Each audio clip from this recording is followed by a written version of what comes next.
The stagecoach lurched to a stop in front of the dusty general store, and Catherine Jennings pressed both hands against her swollen belly, willing the child inside her to stay quiet just a little longer. The year was 1882, and Parowan, Utah, stretched before her like a promise she wasn't sure she could keep, all wooden buildings and red dust against a backdrop of mountains that seemed to touch the endless blue sky. She had traveled nearly 2,000 miles to marry a man she had never met, and now that man was dead, killed 3 weeks ago in a mining accident, according to the telegram that had somehow found her in Kansas City. But the stagecoach driver had already been paid, and Catherine had nowhere else to go. No family back east who would take her in with another man's baby growing beneath her heart. She climbed down carefully, accepting the driver's weathered hand, her simple gray traveling dress dusty from days on the road. The main street of Parowan was quiet in the afternoon heat, a few horses tied to hitching posts, a dog sleeping in the shade of the blacksmith shop. Catherine stood there with her single worn carpet bag, feeling the weight of eyes on her from the general store's window, wondering what she was supposed to do next.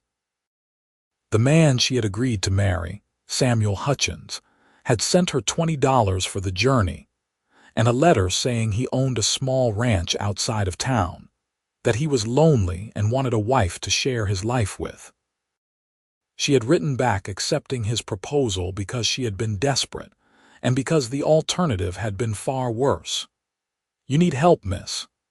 The voice came from behind her, deep and gentle, and Catherine turned to find a man standing there with his hat in his hands.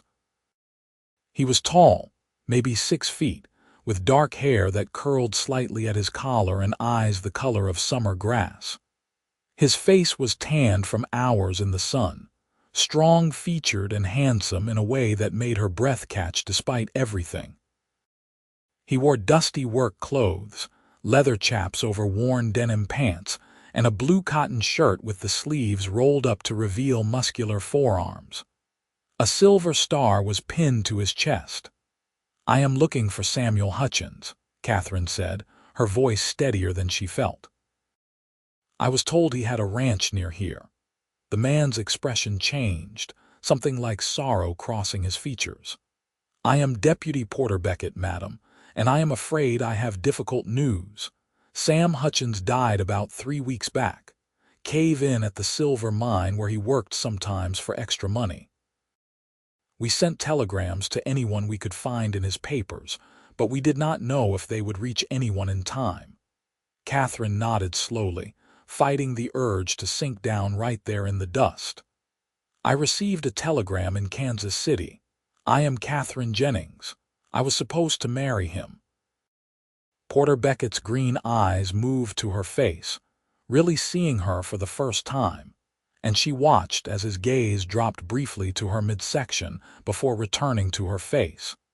He did not say anything about what he had noticed, but she could see the understanding in his expression. "You came all this way, even after you knew." "I had nowhere else to go," Catherine admitted, "because what was the point in lying? I thought perhaps his family, or perhaps there would be work here, something I could do until after the baby comes." Porter settled his hat back on his head, his jaw working as he considered her words. "Sam did not have any family that I knew of. That was why he was looking for a wife through those advertisements. But you cannot stand here in the street. Have you eaten today?"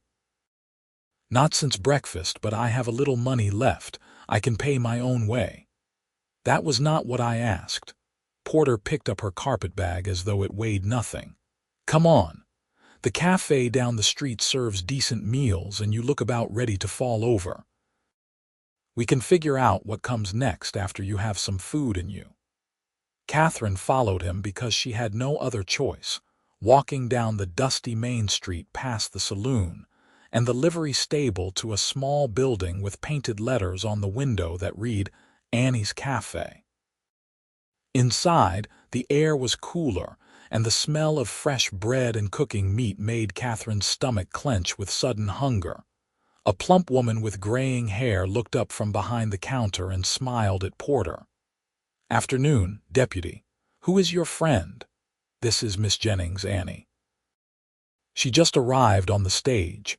Can you bring us some of whatever you have got cooking, and maybe some of that lemonade if you have it?" "Of course." Annie's eyes were kind as she looked at Catherine, and if she noticed the pregnancy, she was tactful enough not to mention it. "You sit yourself down, honey. I will bring you both plates." Porter guided Catherine to a table near the window and waited until she was seated before taking the chair across from her. He removed his hat and set it on the empty chair beside him, and Catherine found herself studying his face in the afternoon light filtering through the glass. He looked to be in his late 20s, maybe 30 at most, with small lines around his eyes that suggested he smiled often. There was kindness in his expression, but also strength, the kind of quiet competence that came from a man who knew himself and his capabilities. "How far along are you?" Porter asked quietly, his voice pitched low enough that Annie would not hear from the kitchen. Catherine felt heat rise in her cheeks, but she met his eyes steadily. "Nearly 6 months. The baby will come in late September, the doctor thought. And the father, gone. He made promises he had no intention of keeping, and when I told him about the baby, he disappeared. I have not seen him in 4 months. Porter nodded slowly, no judgment in his expression. "That is why you answered Sam's advertisement." "Yes. I worked in a dress shop in Philadelphia, but my landlady was going to put me out when she realized about the baby. I could not keep working much longer anyway, not like this. Samuel's letter seemed like the only option I had. He knew about the baby. I told him in my letter, and he said it did not matter, that he would raise the child as his own." Catherine's voice caught on the last words, emotion suddenly overwhelming her. "I know how this looks. I know what people will think, but I did not have anywhere else to turn. Hey, none of that now." Porter reached across the table and briefly touched her hand, a gesture of comfort that lasted only a moment before he withdrew. "You are not the first woman to find herself in a difficult situation, and you will not be the last. The question is what we do about it now." "We." Catherine looked at him in confusion. "You do not owe me anything. You did not even know I existed until 10 minutes ago. Maybe not, but you are here now, and you are in trouble, and I was raised to help people when they need it." Porter leaned back in his chair, considering. Sam's ranch is still standing empty. It was not much, just a small cabin and some land, maybe 20 acres. A few chickens, a milk cow. The bank has not claimed it yet because there was no debt on it and there are no heirs to notify. The sheriff and I have been checking on the place, making sure nobody tears it apart. You could stay there, at least for a while, until you figure out what you want to do next. Annie arrived with 2 plates piled high with roast beef, potatoes, and green beans, along with 2 tall glasses of lemonade. Catherine's mouth watered at the sight, and she realized just how hungry she was. She waited until Annie had returned to the kitchen before responding to Porter's offer. "I cannot just take a dead man's property. That cannot be legal. You are supposed to be his wife. You have as much right to it as anyone, more even, since you made the journey all the way out here in good faith. I will talk to Sheriff Morrison about it, but I do not think there will be a problem. Like I said, Sam did not have any family. The property will either go to you or sit empty until the county decides what to do with it, and that could take years." Catherine picked up her fork, her hands trembling slightly. "Why are you being so kind to me? You do not know anything about me."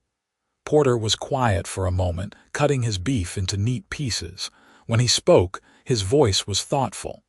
"My mother died when I was 12 years old.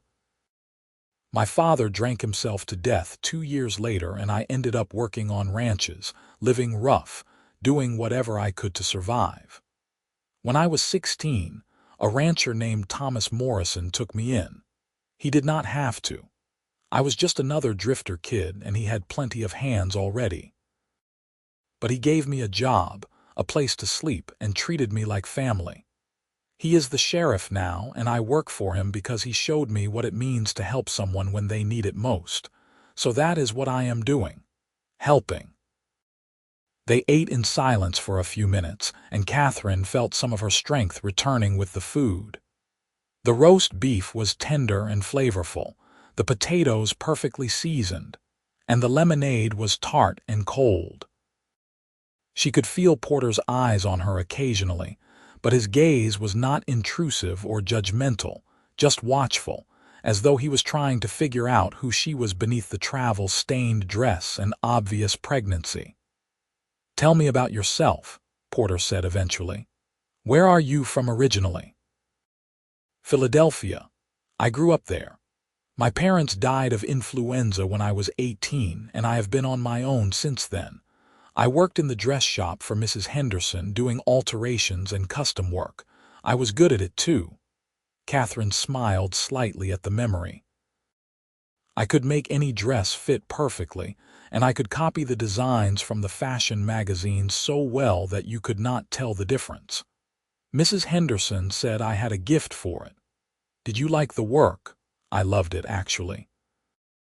There is something satisfying about taking fabric and thread and creating something beautiful, something that makes a woman feel special when she wears it." Catherine paused, her hand moving unconsciously to her belly. "But that life is over now. Everything is different." Porter finished his meal and pushed his plate aside, his expression serious. "It does not have to be over. Maybe it is just different for a while. You could do dress work here if you wanted. There are not many women in Parowan who have access to that kind of skill. Most of them order from catalogs or make do with what they can sew themselves. After the baby comes, maybe, but first I need a place to stay, and I need to figure out how to manage on my own." Catherine met his eyes steadily. "If you really think I could stay at Mr. Hutchins' property, I would be grateful. I can take care of myself. I know how to cook and clean, and I can handle chickens and a cow. I grew up visiting my aunt's farm every summer. I am not helpless. I never thought you were." Porter stood and dropped some coins on the table to pay for their meals. "Come on. Let us go talk to the sheriff, and then I will take you out to the property. It is only about 3 miles from town, easy enough to reach by wagon. You can see if it suits you." Catherine rose carefully, feeling the weight of the baby and the long journey in her bones. She followed Porter back out into the afternoon sunshine, down the street to a small building with a sign that read Sheriff's Office. Inside, a man in his 50s sat behind a desk covered in papers, his salt and pepper hair neatly trimmed, his face weathered and kind. He looked up as they entered, his eyebrows rising slightly when he saw Catherine. "Porter, who is this?" "Sheriff Morrison, this is Miss Catherine Jennings. She was supposed to marry Sam Hutchins. She just arrived on the afternoon stage." Thomas Morrison stood and came around the desk, his expression sympathetic. "I am sorry for your loss, Miss Jennings, even though I know you did not know Sam personally. He was a good man, honest and hardworking. It is a shame what happened to him." "Thank you, Sheriff. Deputy Beckett has told me about the property. He suggested I might be able to stay there, at least temporarily, since I have nowhere else to go and no way to get back east even if I wanted to." Morrison glanced at Porter, something passing between the two men that Catherine could not quite read. "That seems reasonable to me. As far as I am concerned, you were as good as married to Sam when you started this journey. You gave up everything back east based on his word, and the fact that he died before you could get here does not change that obligation. The property is yours if you want it.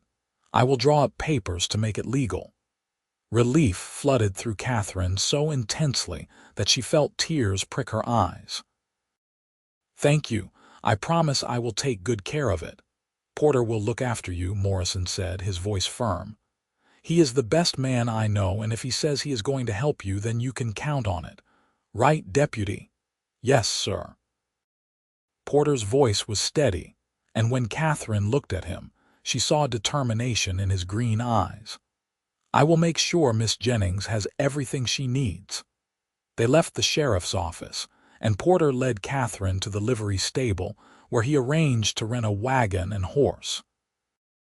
The stable owner, a grizzled man named Pete, eyed Catherine curiously but did not ask any questions.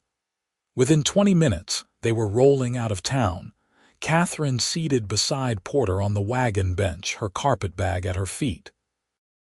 The afternoon sun was hot on her shoulders, and the landscape around them was beautiful in a stark, dramatic way, red rocks and scrubby vegetation broken by occasional stands of juniper and pine.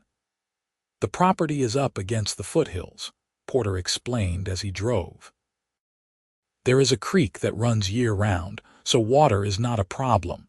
Sam had a small vegetable garden going, though it probably needs tending by now. The cabin is one room, but it is solid, good roof stone fireplace. He built it himself about 5 years ago. It sounds perfect." Catherine meant it. After weeks of uncertainty, the idea of having a roof over her head and a place to call her own, even temporarily, felt like a miracle. They rode in comfortable silence for a while, the wagon wheels crunching over the dusty road. Catherine found herself stealing glances at Porter, wondering about him. He had a calm, steady presence that made her feel safe, something she had not felt in a very long time. The way he had taken charge of her situation without making her feel like a burden or a charity case spoke to a kind of character that was rare in her experience. "You have family here?" Catherine asked. "Besides Sheriff Morrison, I mean." "No. Thomas is the closest thing I have to family. I have been in Parowan for almost 10 years now. Started as a ranch hand on Thomas's spread, then he became sheriff and asked me to be his deputy. I have a small place of my own a few miles south of town, nothing fancy, but it suits me." Porter glanced at her, a slight smile on his lips. "What about you? No siblings or cousins who might have helped you?" "I had a brother, but he died of scarlet fever when he was 8. I was 10. After my parents passed, I looked for cousins, but my mother's family had all moved west years ago, and I lost track of them. My father was an only child. I was truly alone, and I thought marrying Samuel was my best option." Catherine paused. "I know people will judge me for the baby. I know what they will say. Some will, sure, but not everyone. And those who matter will see that you are trying to make the best of a bad situation." Porter's voice was firm. "You hold your head up, Catherine. You have nothing to be ashamed of." His words, spoken with such conviction, made something warm unfold in Catherine's chest.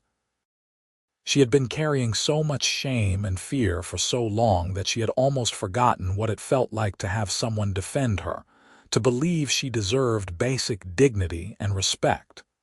"Thank you," she said softly. "You have been kinder to me in one afternoon than almost anyone has been in months." "Then you have been around the wrong people." Porter turned the wagon off the main road onto a smaller track that wound up into the foothills. "We are almost there." The cabin came into view a few minutes later, nestled in a small clearing with the mountains rising behind it. It was exactly as Porter had described, a single-room structure made of logs with a stone chimney and a covered porch across the front. There was a small barn behind it, a chicken coop, and a fenced area that must have been the garden. A creek sparkled in the sunlight about 50 yards from the cabin, lined with cottonwood trees that provided welcome shade. Porter pulled the wagon to a stop in front of the cabin and jumped down, then came around to help Catherine descend. His hands were warm and steady on her waist as he lifted her down, and for just a moment they stood very close together, close enough that Catherine could see the gold flecks in his green eyes and smell the clean scent of soap and leather that clung to him. Then Porter stepped back, releasing her, and the moment passed. "Let me show you inside." The cabin's door was unlocked, and Porter pushed it open to reveal a surprisingly cozy space. There was a rope bed in one corner with a straw mattress, a table with 2 chairs near the stone fireplace, a shelf with some dishes and cooking supplies, and a trunk at the foot of the bed.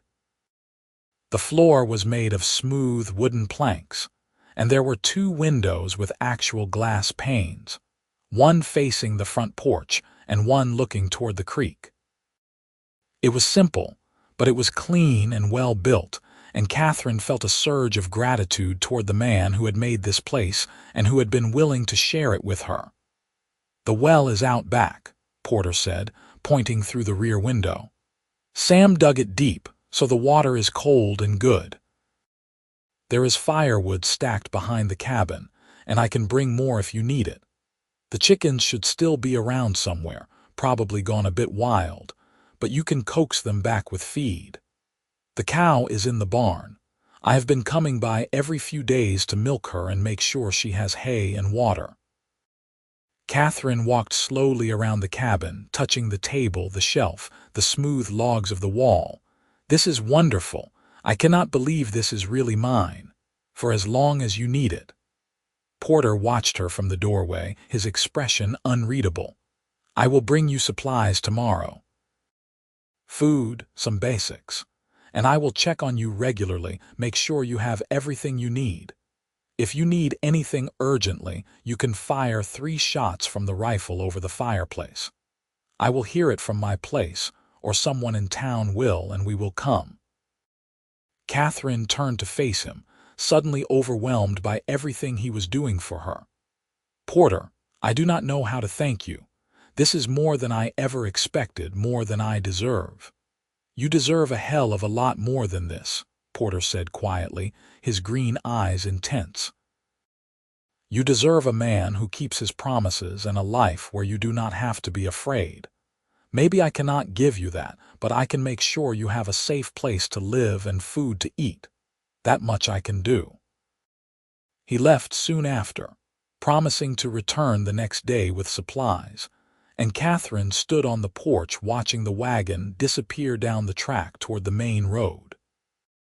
When he was gone, she went back inside and sat down on the edge of the bed, her hands pressed to her belly, feeling the baby move beneath her palms. For the first time in months, she felt something like hope. The next morning, Catherine woke to sunlight streaming through the windows and the sound of birds singing in the cottonwoods by the creek. She had slept deeply, exhausted from the journey and the emotional upheaval of the previous day, and she felt more rested than she had in weeks. The cabin was warm despite the early hour, and she realized there were still embers glowing in the fireplace from the fire Porter had built before he left. She rose carefully and went about exploring her new home more thoroughly. The trunk at the foot of the bed contained men's clothing, presumably Samuel's, and some blankets. The shelf held basic dishes, a few pots and pans, and some cooking utensils.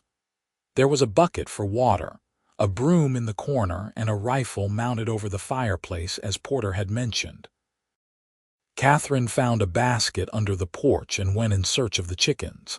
It took some time, but she eventually located 4 hens scratching around near the barn. They were skittish after weeks of minimal human contact, but Catherine had patience and some dried corn she had found in the barn.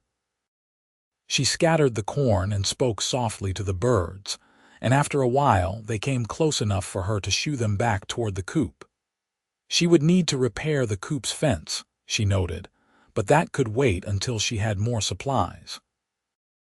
The cow was a gentle brown creature with liquid dark eyes, clearly relieved to see a human. Catherine found a bucket and a stool and set about milking her, pleased to discover that her childhood summers on her aunt's farm had taught her well. The rhythmic sound of milk hitting the bucket was soothing, and the cow stood patiently, occasionally turning her head to regard Catherine with what seemed like approval. By mid-morning, Catherine had fresh milk, 4 eggs from determined searching of the areas around the barn, and a much better sense of what needed to be done to make the property fully functional again.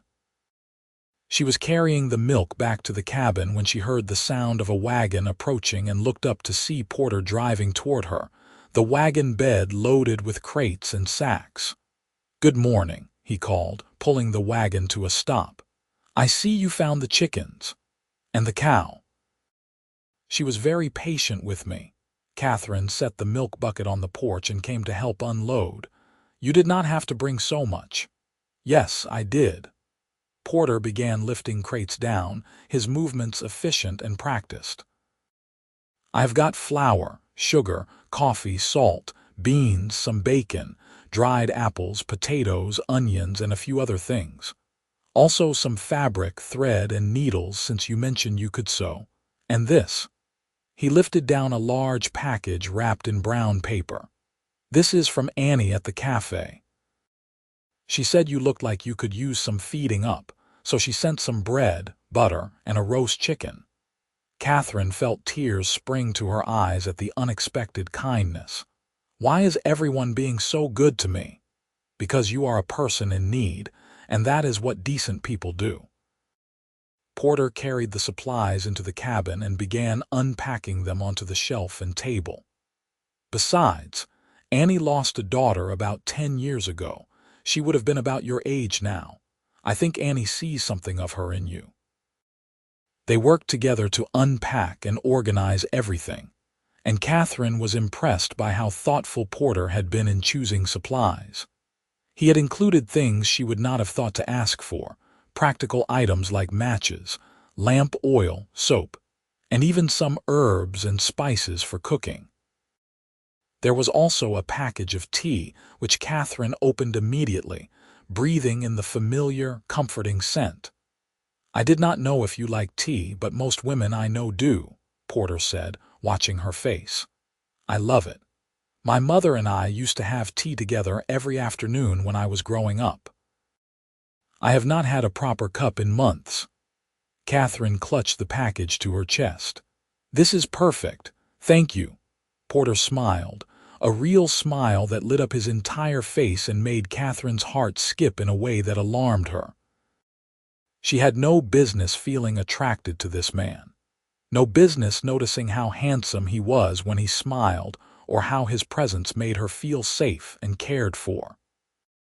She was pregnant with another man's child, practically destitute, and in no position to develop feelings for anyone, especially not the kind man who was helping her out of pure decency. "I also brought some things for the baby," Porter said, pulling another package from the wagon. "I was not sure what you would need, so I asked Mrs. Patterson at the general store. She is a grandmother 5 times over, so she knows about these things. She put together some fabric for diapers, a few gowns, some blankets, and some other items she said were essential." Catherine took the package with shaking hands, completely overwhelmed. "Porter, this is too much. I cannot pay you back for all of this." "I am not asking you to pay me back. Consider it a gift, or consider it the wedding present that Sam would have given you if he had lived. However you want to think about it, just accept it and say thank you." "Thank you," Catherine whispered. "You have no idea what this means to me." Porter regarded her for a long moment, something tender in his expression. "I think I do. Now, I need to check the barn and the fences, make sure everything is secure. You should rest. You have been on your feet all morning and you need to take care of yourself." He spent the next 2 hours working around the property, repairing the chicken coop fence, checking the barn's roof, and reinforcing the corral posts. Catherine watched him from the porch, marveling at his competence and strength. He moved with easy confidence, his body strong and capable, and she found herself thinking dangerous thoughts about what it would be like to be married to a man like him, to have him come home to her every evening, to build a life together. When Porter finished his work, he came to the porch where Catherine had set out cups of tea and some of Annie's bread with butter. He sat down beside her on the steps, accepting the tea gratefully, and they sat in comfortable silence for a while, watching the afternoon shadows lengthen across the clearing. "I have been thinking," Porter said eventually, "about your situation." Catherine felt her stomach tighten with anxiety. "What about it? People are going to talk, you know that. A single woman pregnant living alone out here. Some folks will not approve and they might make things difficult for you. I know. I was prepared for that. But what if you were not single?" Porter turned to look at her, his green eyes serious. "What if we got married?" Catherine nearly dropped her teacup. "What? Porter, you cannot be serious." "I am completely serious. Think about it, Catherine. If we were married, no one could say anything about you or the baby. You would have protection, a name, social standing, and I." He paused, choosing his words carefully. "I have been alone for a long time. I have thought about getting married, having a family, but I never met anyone who seemed right. And now here you are, in need of exactly what I can offer, and maybe I am in need of what you can offer too. But you do not love me. We barely know each other." "No, I do not love you yet," Porter admitted. "But I like you and I respect you, and I think we could build something good together. Love can grow from that. My parents started with less and made a good marriage for 20 years before my mother died." Catherine set her teacup down with shaking hands, her mind racing. Everything Porter said made sense, perfect logical sense, but it felt wrong to accept such an enormous sacrifice from him. "What about you? You would be taking on another man's child, raising a baby that is not yours. That is not fair to you." "That baby will carry my name if we marry," Porter said, his voice firm and certain. "In every way that matters, that child will be mine. I do not care about biology. I care about building a family, about having someone to come home to, about making a life that matters. And you need someone, Catherine. You cannot do this alone, not really. Let me help you. Let me give you and your baby the security you deserve." Catherine looked at his face, at the sincerity in his eyes, and felt something crack open in her chest. She had been strong for so long, had fought so hard to manage on her own, but the truth was that she was terrified. Terrified of giving birth alone, of raising a child with no help, of failing and ending up in even worse circumstances than before. And here was this good, kind man offering her everything she needed, asking for nothing in return except the chance to build a life together. "Why?" she asked, her voice breaking. "Why would you do this for me?" "Because I see you, Catherine. I see how brave you are, how strong, even when you are scared. I see how you hold your head up even though you have every reason to hide. And I see a future where maybe, just maybe, we could make each other happy. That is worth taking a chance on, do not you think?" Catherine pressed her hands to her face, feeling tears slip between her fingers.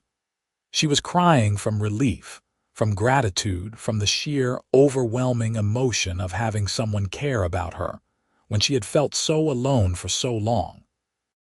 Porter did not try to touch her, did not try to comfort her physically, but his presence beside her was solid and reassuring, a promise that he meant every word he had said. When she could speak again, Catherine lowered her hands and looked at him through tear-blurred eyes. "If we do this, I need you to know something. I will be a good wife to you, Porter.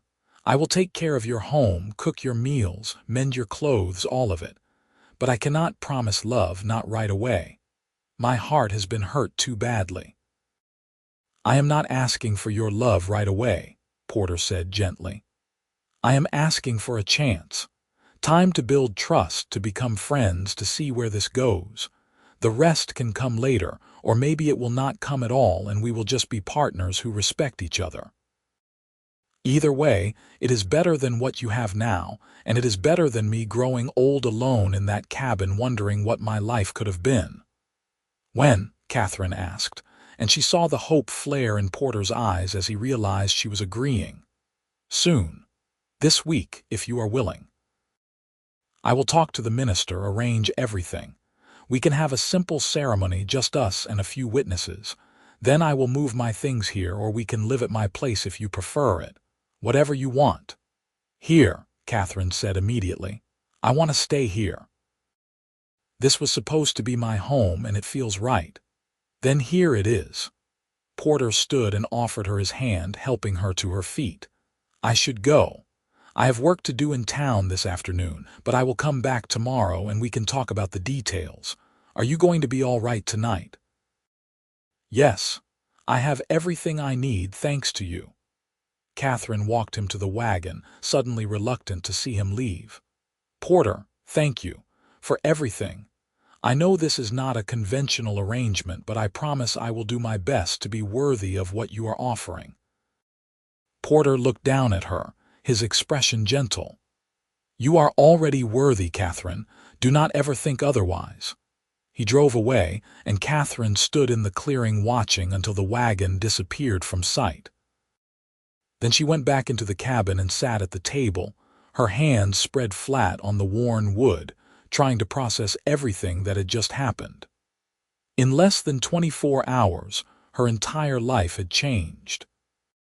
She had gone from desperate and alone to having a home, security, and the promise of a marriage to a good man who was willing to raise her child as his own. The enormity of Porter's offer settled over her slowly.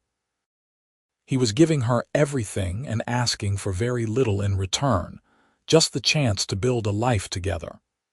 She thought about his green eyes, his quiet strength, the way he had defended her without hesitation. She thought about how safe she felt when he was near, how his presence calmed something restless and afraid inside her. Maybe this could work. Maybe they could build something real out of this unusual beginning. That night, Catherine lay in the narrow bed listening to the sounds of the countryside around her, the chirping of crickets, the distant call of an owl, the whisper of wind through the cottonwoods. She placed her hands on her belly and felt the baby move, a gentle rolling sensation that made her smile despite everything. "Your father is gone," she whispered to the child. "He was not a good man and he left us with nothing, but I found someone else, someone better. His name is Porter Beckett, and he says you will carry his name. He says he will raise you as his own. I think he means it. I hope he means it. I think maybe we are going to be all right after all." The next 3 days passed in a blur of activity. Porter came every morning and stayed until late afternoon, helping Catherine prepare the cabin and getting to know each other better. They talked about everything, their childhoods, their dreams, their fears and hopes for the future. Porter told her about his years as a ranch hand, about learning to track and shoot and handle cattle. He told her about Thomas Morrison taking him in and teaching him what it meant to be a man of honor and integrity. He spoke about his small cabin, about the land he hoped to buy someday and turn into a proper ranch. Catherine told him about Philadelphia, about her parents and her brother, about the dress shop and the satisfaction of creating beautiful things with her hands. She told him about the man who had gotten her pregnant, though she did not speak his name. He had been a merchant's son, charming and handsome, and he had promised to marry her. She had believed him, had given herself to him in trust and love, and he had disappeared the moment she told him about the baby. The betrayal still hurt, but the pain was duller now, overlaid with the anger she felt at her own naivety. "I should have known better," she said one afternoon as they sat by the creek, watching the water flow over smooth stones. All the signs were there. He was always vague about his family, about when we would marry, about everything important. But I wanted to believe him so badly that I ignored my instincts. "We all make mistakes," Porter said. The measure of a person is not whether they stumble, but whether they get back up and keep going. You did that. You found a way to survive, to protect your child, to build a new life. That takes courage, or desperation. Sometimes they are the same thing. Porter picked up a smooth stone and tossed it into the creek, watching the ripples spread. I did things I am not proud of when I was younger, when I was hungry and desperate. I stole food, lied about my age to get work, got into fights I should have walked away from. But Thomas saw something in me worth saving, and he gave me a chance to be better. That is all any of us can do, right? Try to be better than we were yesterday. Catherine reached out and touched his hand briefly, a gesture of gratitude and connection. Porter's fingers closed around hers for a moment, warm and strong, before he released her. It was not a romantic gesture, not exactly, but it was intimate in its own way, a building of trust and understanding between two people who were about to bind their lives together. On the fourth day, Porter arrived at the cabin dressed in his best clothes, dark trousers, a white shirt, a black vest, and a string tie. He had shaved carefully and his hair was neatly combed, and Catherine felt her breath catch at how handsome he looked. She herself wore the best dress she owned, a dark blue cotton with white lace at the collar and cuffs.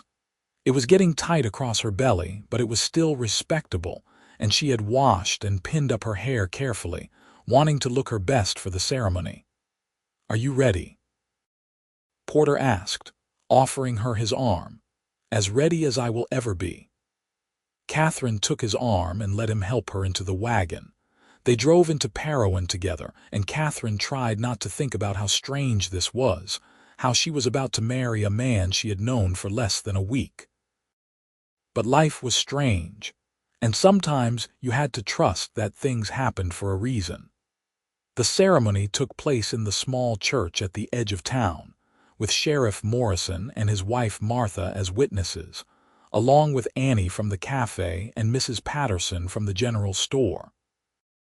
The minister, a kind-faced man named Reverend Hughes, kept the service simple and brief, focusing on the commitments they were making to each other and to building a Christian home together. When it came time for the vows, Porter's voice was steady and sure as he promised to honor and cherish Catherine, to protect her and provide for her, to be faithful to her all the days of his life. Catherine's voice trembled slightly as she made her own promises, but she meant every word. She would be a good wife to this man who had saved her, who had offered her dignity and security when she had none. "I now pronounce you husband and wife," Reverend Hughes said with a smile. "Porter, you may kiss your bride." Porter leaned down and kissed Catherine softly, gently, a brief press of lips that was more promise than passion. When he pulled back, his green eyes were warm and reassuring, telling her without words that everything was going to be all right. After the ceremony, Annie insisted on hosting a small celebration at the cafe, and they spent the afternoon eating cake and drinking coffee, laughing at Sheriff Morrison's stories about Porter's early days as a deputy. It felt almost normal, almost like a real wedding, and Catherine found herself relaxing and enjoying the company of these kind people who had welcomed her into their community without judgment. As evening approached, Porter drove them back to the cabin, now officially their home. He had already moved his belongings there over the past few days, and his presence had transformed the space from Samuel's lonely bachelor cabin into something that felt more like a real home. There were curtains on the windows now, sewn by Catherine from fabric Porter had brought. There was a new quilt on the bed, made by Martha Morrison and presented as a wedding gift. There were wildflowers in a jar on the table, picked that morning by Annie. Inside the cabin, with the door closed behind them and the reality of their marriage settling over them, Catherine felt suddenly nervous. Porter must have sensed her anxiety because he held up his hands in a gesture of reassurance. Catherine, I want you to know that I am not expecting anything from you tonight or any night until you are ready. I know this marriage is not conventional, and I know you need time. I can sleep on the floor, or we can arrange blankets down the middle of the bed if you prefer. Whatever makes you comfortable. Relief flooded through Catherine so intensely that she felt her knees weaken. Thank you. I was afraid you would expect, we are married now, and I know men usually. I am not most men, Porter said firmly. And you are pregnant and exhausted and probably overwhelmed by everything that has happened. I married you to give you security and protection, not to make demands on you. When the time is right, if the time is ever right, it will happen naturally. Until then, we are just two people sharing a home and trying to build a life together. All right, all right. Catherine felt tears prick her eyes again, overwhelmed by his kindness. I am sorry I keep crying. I do not usually cry this much. You are pregnant and your life has been turned upside down. I think you are entitled to cry whenever you want. Porter moved to the fireplace and began building a fire, giving Catherine space to compose herself. Why do not you get ready for bed? I will sleep on the floor tonight. Tomorrow we can figure out a better arrangement. That night, Catherine lay in the bed that was now hers by right of marriage, listening to Porter's steady breathing from where he lay on a pallet of blankets near the fireplace. The fire had burned down to glowing embers, casting a soft orange light through the cabin. She thought about the strange path that had brought her here, from Philadelphia to Kansas City, to this remote cabin in Utah, from destitute and afraid to married and secure. She thought about the baby growing inside her and the man who had promised to raise the child as his own. Porter, she whispered into the darkness, are you awake? Yes, is everything all right? I just wanted to say thank you again. And to tell you that I am going to try very hard to make this work, to be the wife you deserve. There was a pause, then Porter's voice came back, warm and certain in the darkness. You already are, Catherine. Now get some sleep. We both have a lot to do tomorrow. The days that followed their wedding settled into a comfortable routine. Porter continued his work as a deputy, leaving early each morning and returning in the late afternoon. Catherine took care of the cabin, the chickens, the cow, and the garden, slowly bringing Samuel's neglected vegetable patch back to productive life. She discovered that she loved the work, loved the feeling of her hands in the soil, loved watching things grow under her care. In the evenings, they would sit together on the porch or at the table, talking about their days, sharing stories and slowly building the foundation of a real relationship. Porter was easy to talk to, thoughtful and intelligent, with a dry sense of humor that made Catherine laugh more than she had in years. He was also incredibly patient, never pushing her, never making her feel pressured or uncomfortable. They shared the bed now, Porter sleeping on one side and Catherine on the other, with a careful space between them that neither crossed. But as the weeks passed, and June turned into July, Catherine found herself becoming more aware of Porter in ways that both thrilled and frightened her. She noticed the way his muscles moved under his shirt when he worked, the way his eyes crinkled when he smiled, the deep timbre of his voice in the early morning.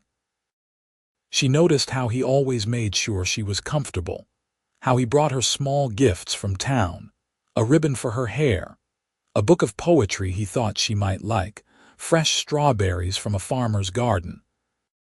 She noticed, too, how he looked at her sometimes when he thought she was not paying attention, his gaze lingering on her face with an expression of tenderness and something deeper, something hungry and wanting that he kept carefully controlled. She realized that Porter was attracted to her, that his patience and restraint were costing him more than he let on. And the knowledge made her feel powerful and desired in a way she had never experienced with the man who had gotten her pregnant. One evening in mid-July, as they sat on the porch watching the sunset paint the mountains in shades of gold and purple, Catherine made a decision. She reached over and took Porter's hand, lacing her fingers through his, and felt him tense slightly at the unexpected contact. "Porter, I want to thank you for being so patient with me. I know this has not been easy for you, this strange marriage of ours." "It has not been hard," Porter said, though his voice was slightly rougher than usual.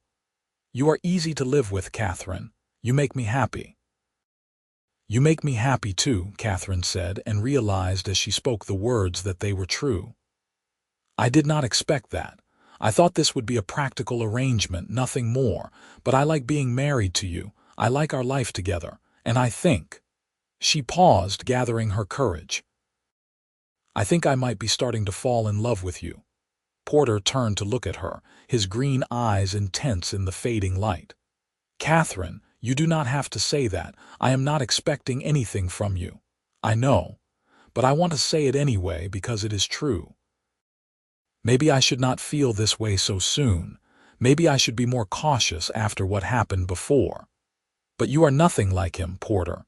You are kind and honest and patient, and you make me feel safe in a way I never have before. So yes, I think I am falling in love with you, and I wanted you to know." Porter raised her hand to his lips and kissed her knuckles gently, his eyes never leaving hers.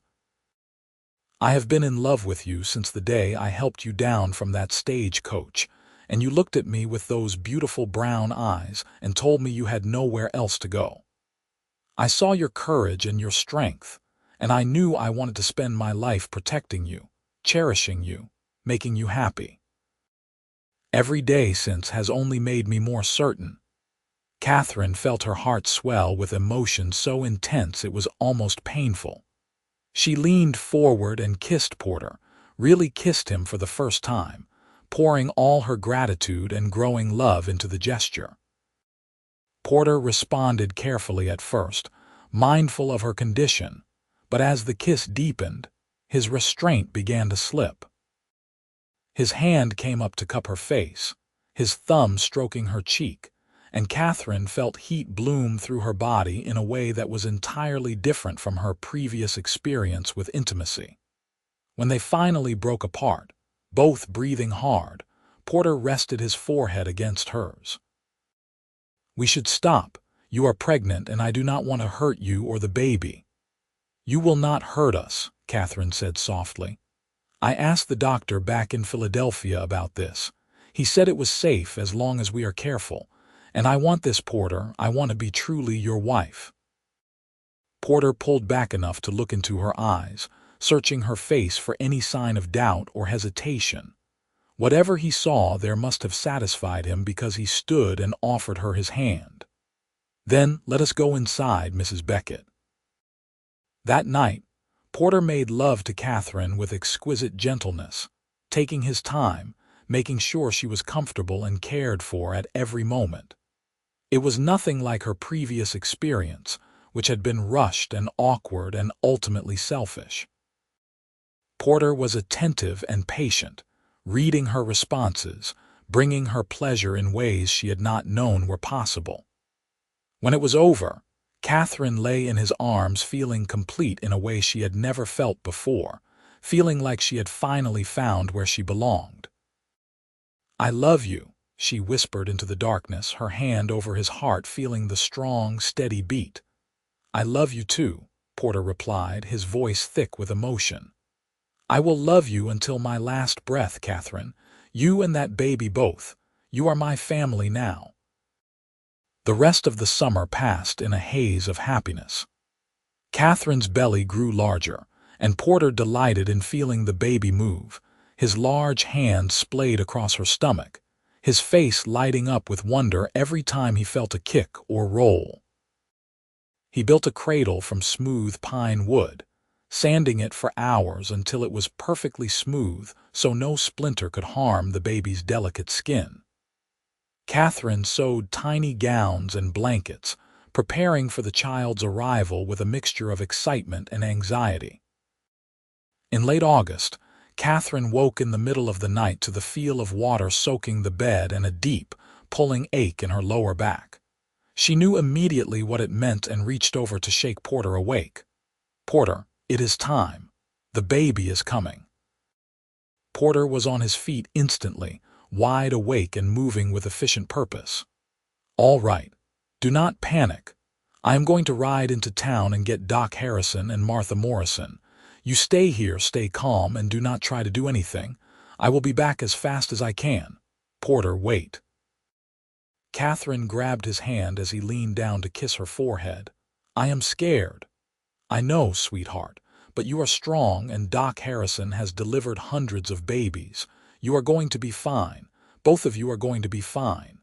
He squeezed her hand tightly. "I will be back before you know it." "I promise." He rode out at a gallop, and Catherine lay in the dark cabin trying to breathe through the contractions that were coming with increasing frequency and intensity. She lit a lamp, changed the bed as best she could, and walked around the cabin, remembering what she had heard about labor. That movement could help. The pain was unlike anything she had ever experienced, waves of intense cramping that took her breath away and made her wonder how women survived this. Porter returned within an hour, bringing both Doc Harrison and Martha Morrison as promised. Martha took charge immediately, getting Catherine into a clean nightgown, remaking the bed with old sheets, boiling water, and speaking in a calm, soothing voice that helped Catherine feel less afraid. Doc Harrison examined her and pronounced that everything was progressing normally, though it would likely be many hours yet. Porter stayed by Catherine's side through it all, holding her hand, wiping her forehead with a cool cloth, murmuring encouragement and love. When the pain became unbearable and Catherine was certain she could not continue, Porter held her against his chest and whispered in her ear, reminding her how strong she was, how much he loved her, how their baby needed her to keep fighting.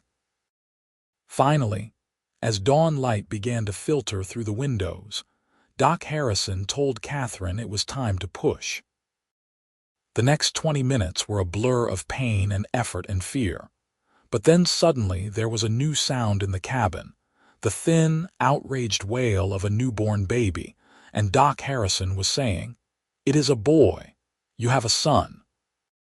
Catherine fell back against the pillows, exhausted beyond measure, as Doc Harrison cleaned the baby and wrapped him in a soft blanket.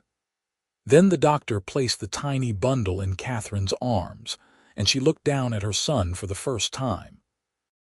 He was red-faced and wrinkled, with a shock of dark hair and tiny fists waving in the air. He was the most beautiful thing Catherine had ever seen.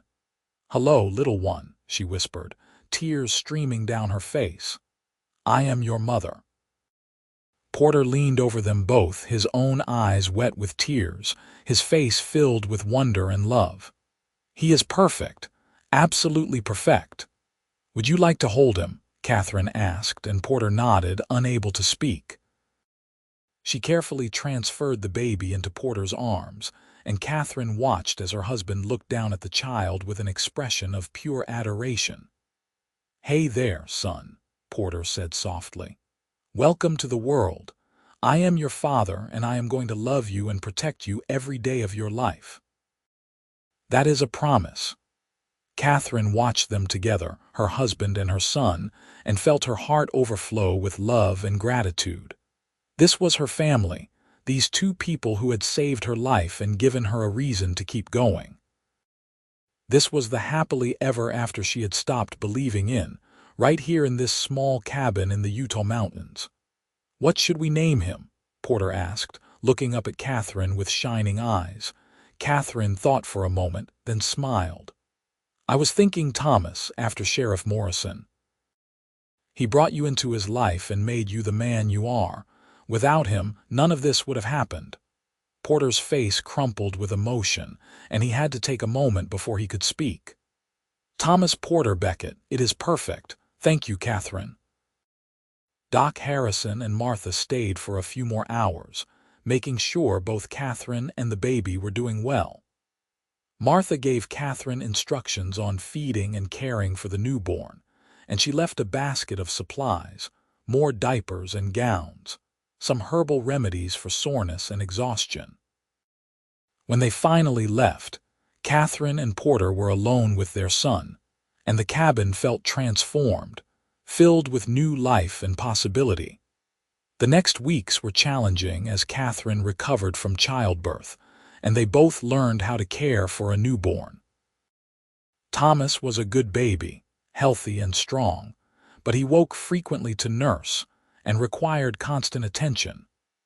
Porter was an attentive father, changing diapers without complaint, walking the floor with Thomas when he was fussy, singing lullabies in his deep voice that never failed to soothe the baby.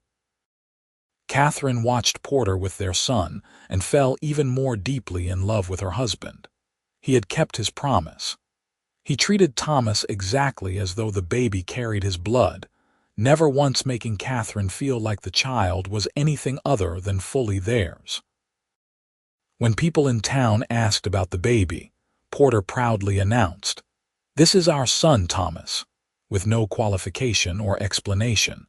And gradually even those who knew the truth seemed to forget that Porter was not Thomas's biological father.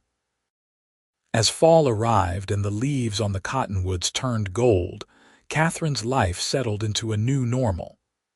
She cared for Thomas, maintained their home, and worked on her sewing when the baby slept. Word had spread about her skills, and women from town began bringing her dress work, alterations and custom garments that brought in welcome extra money. Porter continued his work as a deputy, but he was always home for dinner, always eager to spend time with his family. One evening in October, as they sat by the fire with Thomas sleeping in his cradle nearby, Porter brought up something he had been thinking about. "I have been talking to Sheriff Morrison about buying some land. There is a section about 5 miles from here, near my old cabin, that is coming up for sale. Good grazing land with a creek running through it. I was thinking maybe we could buy it, start building a real ranch. I could raise cattle, horses, maybe some sheep. Build us a bigger house, something with multiple rooms, a proper kitchen. What do you think?" Catherine looked at her husband, at his hopeful expression, and smiled. "I think it sounds wonderful. This cabin has been good to us, but you are right, we will need more space eventually. And I love the idea of building something together, creating a legacy for Thomas and any other children we might have." "Other children?" Porter's eyebrows rose. "Are you saying you want more?" "Eventually, yes. Maybe not right away, but I would like Thomas to have brothers and sisters. I was lonely as an only child after my brother died. I want our children to have each other." Catherine reached over and took Porter's hand. "That is, if you want more children." "I want everything with you," Porter said simply. "As many children as you want to give me, as many years as God grants us. You have made me happier than I ever thought possible, Catherine. Every day with you is a gift." They bought the land that winter, and Porter spent his free time planning and preparing for the ranch they would build. He sold his old cabin and used the money to buy lumber and supplies. As soon as spring arrived and the ground thawed, he began construction on their new home, working alongside hired help from town.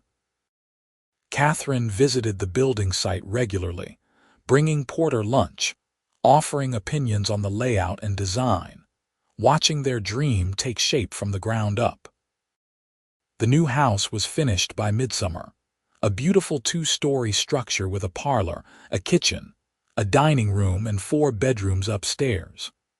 There was a wraparound porch, large windows to let in light, and a stone fireplace in the parlor. Porter carried Catherine over the threshold on moving day, with toddling Thomas laughing at the spectacle, and Catherine felt like a bride all over again. They settled into the new house quickly, filling it with furniture and personal touches. Catherine hung curtains she had sewn herself, planted flowers around the porch, and set up a sewing room in one of the upstairs bedrooms where she could work on commissions from town ladies. Porter built furniture in the barn workshop, beautiful pieces of craftsmanship that he sold or gave as gifts. They bought cattle and horses, hired a ranch hand to help with the work, and slowly built the operation into something profitable and sustainable.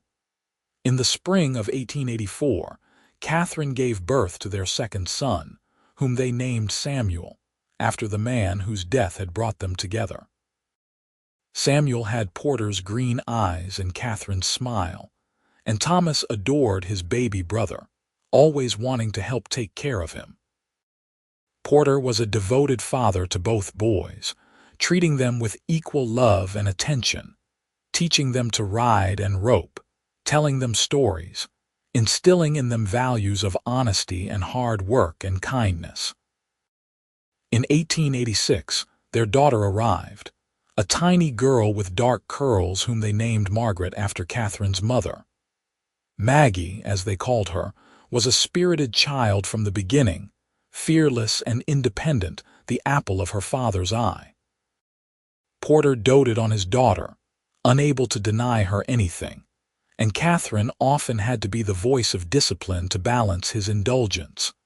The years passed in a blur of happiness and hard work, of children growing and the ranch prospering. Thomas grew into a serious, thoughtful boy who loved books and learning. Samuel was adventurous and outgoing, always getting into scrapes and charming his way out of trouble.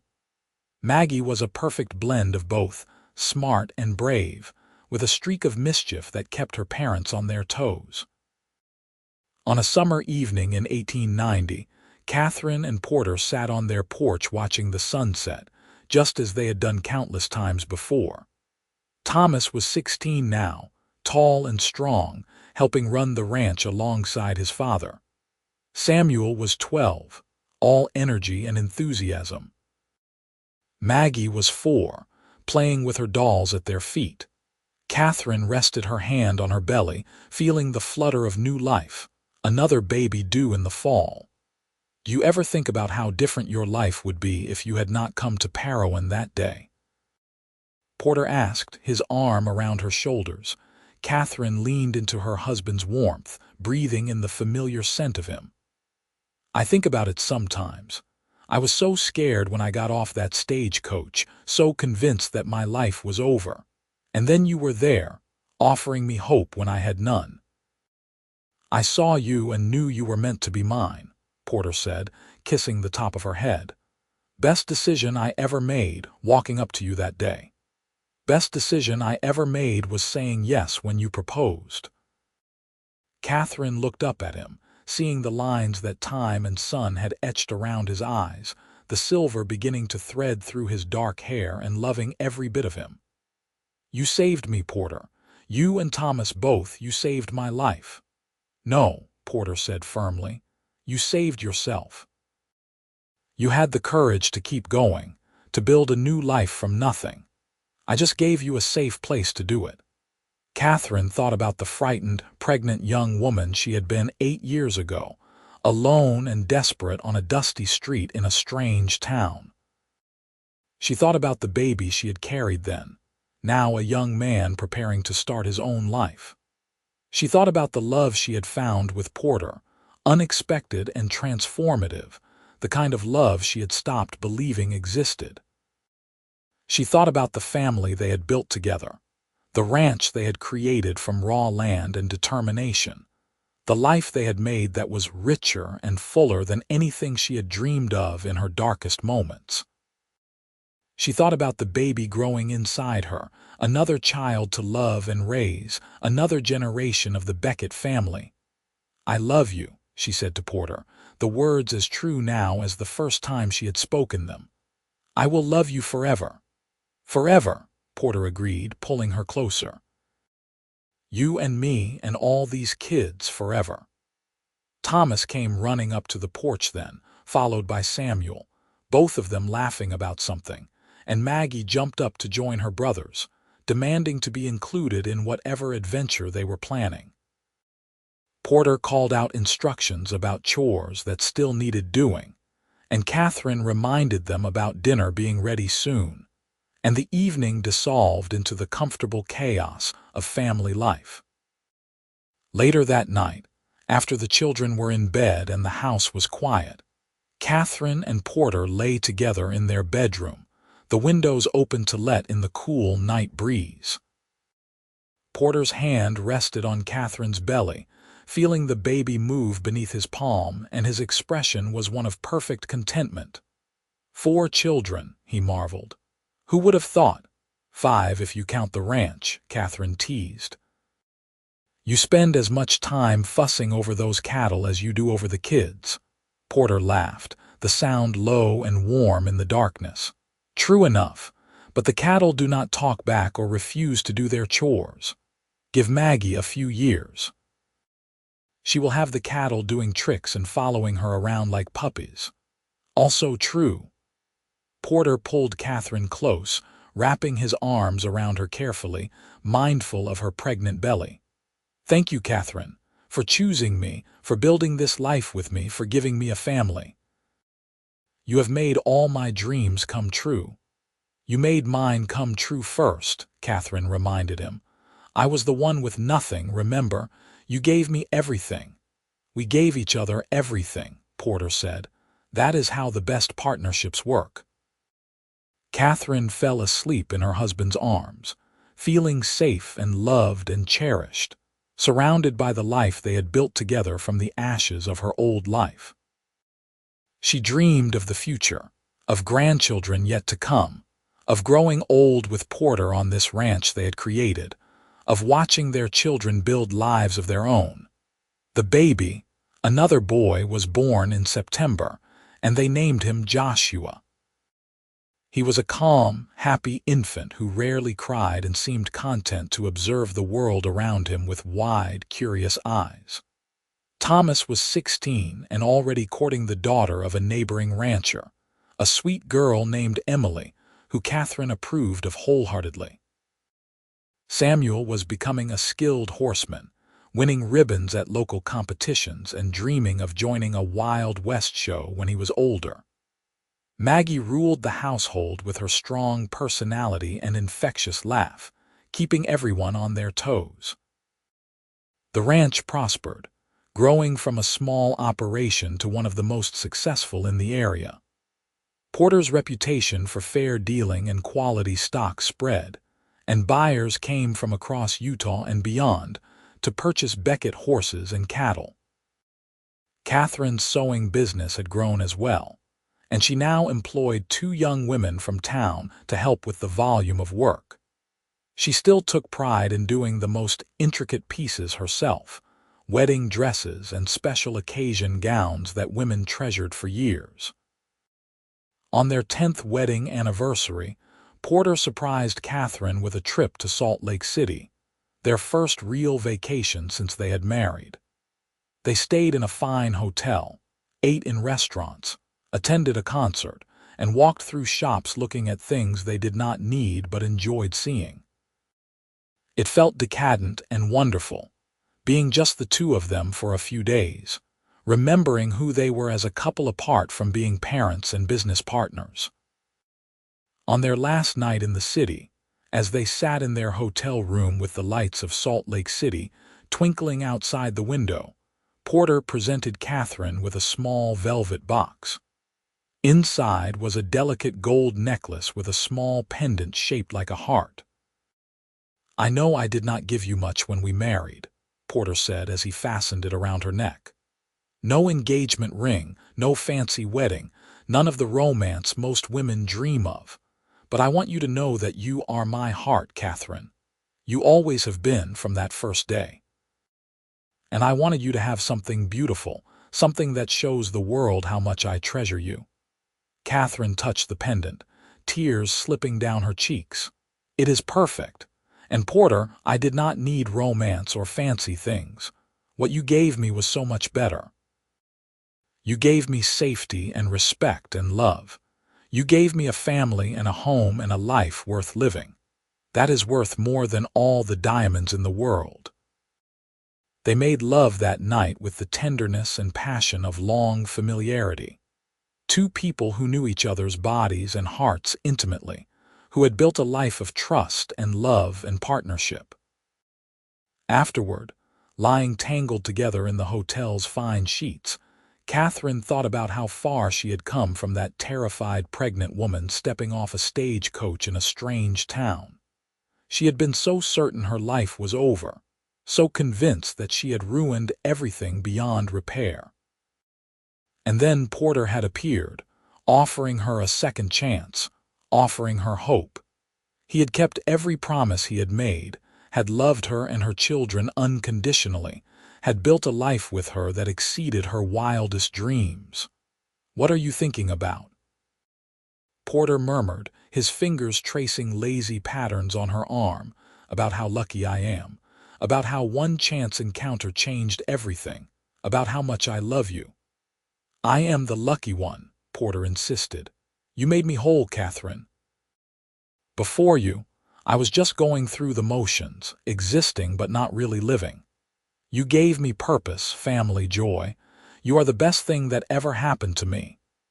As the years continued to pass, the Beckett Ranch became a fixture in the community, known for quality stock and honest dealing.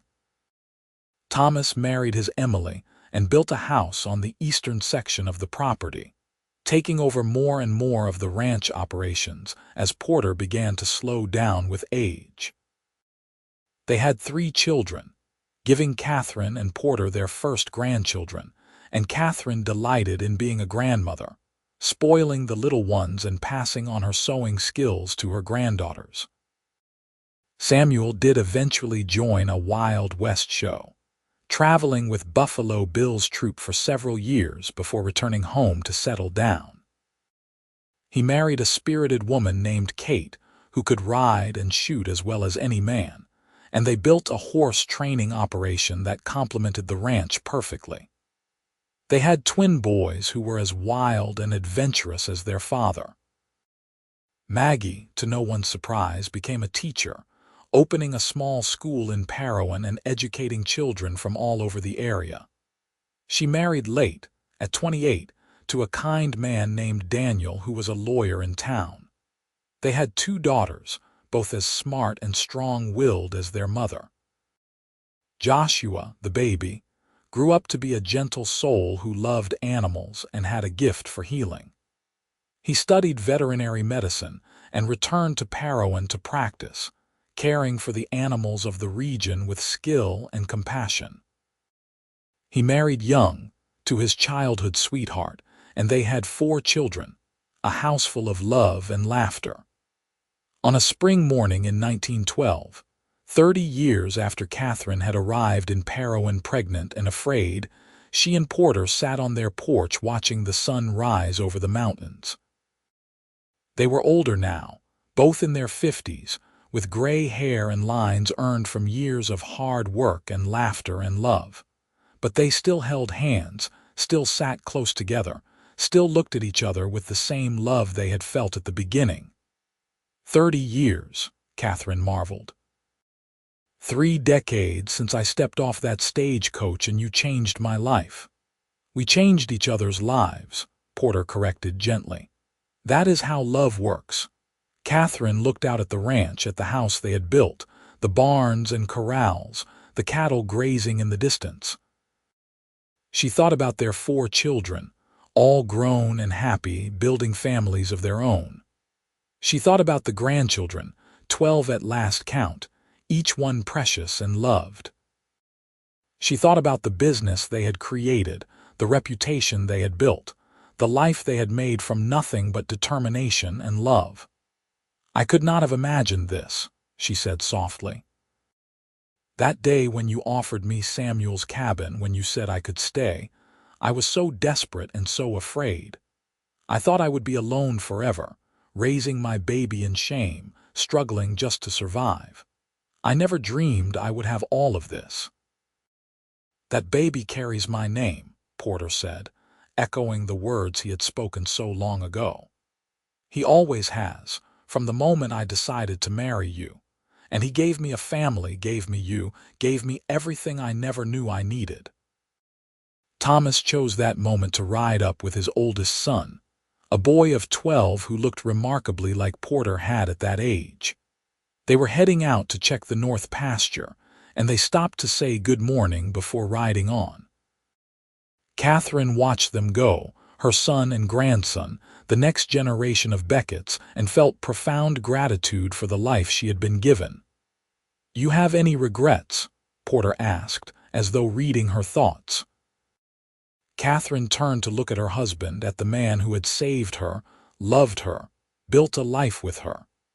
She thought about the scared young woman she had been, and the confident, happy woman she had become. She thought about the journey that had brought her here, the pain and fear that had led to joy and love. "Not a single one," she said firmly. "Every choice, every moment, every struggle led me to you, to this life, to our family. I would not change any of it, because changing even the smallest thing might mean not having what we have now." Porter raised her hand to his lips and kissed it gently, just as he had done 30 years ago when she had first told him she was falling in love with him. "Then we have lived well, Catherine Beckett. We have built something worth having, something worth fighting for." "The best life I could have imagined," Catherine agreed, "with the best man I could have hoped for."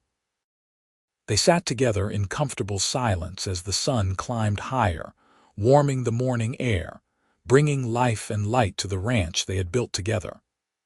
The years stretched behind them like a well-worn path, full of memories and milestones, joys and challenges overcome. The years ahead were uncertain, as all futures are, but they would face them together, hand in hand, heart to heart, the way they had faced everything since that dusty afternoon in 1882, when a frightened mail-order bride had stepped off a stagecoach and found her salvation in the form of a green-eyed cowboy with a gentle smile and a generous heart. Their love story had begun with desperation and kindness, grown through patience and trust, and blossomed into something beautiful and enduring. It was not the fairy tale Catherine had once dreamed of, but it was better because it was real. It was built on respect and partnership, on daily choices to love and cherish each other, on weathering storms together and celebrating victories as one. As the morning progressed and the ranch came to life around them, Catherine leaned her head on Porter's shoulder and closed her eyes, feeling the warmth of the sun and the comfort of her husband's presence. This was happiness, she thought. This was love. Not perfect, not without struggles, but real and deep and true. And it had all started with a cowboy who looked at a pregnant, frightened woman and saw not her mistakes or her shame, but her strength and her worth. Who had said, without hesitation, "That baby will carry my name," and had meant it with every fiber of his being. Porter Beckett had been true to his word in every way that mattered, for 30 years and counting.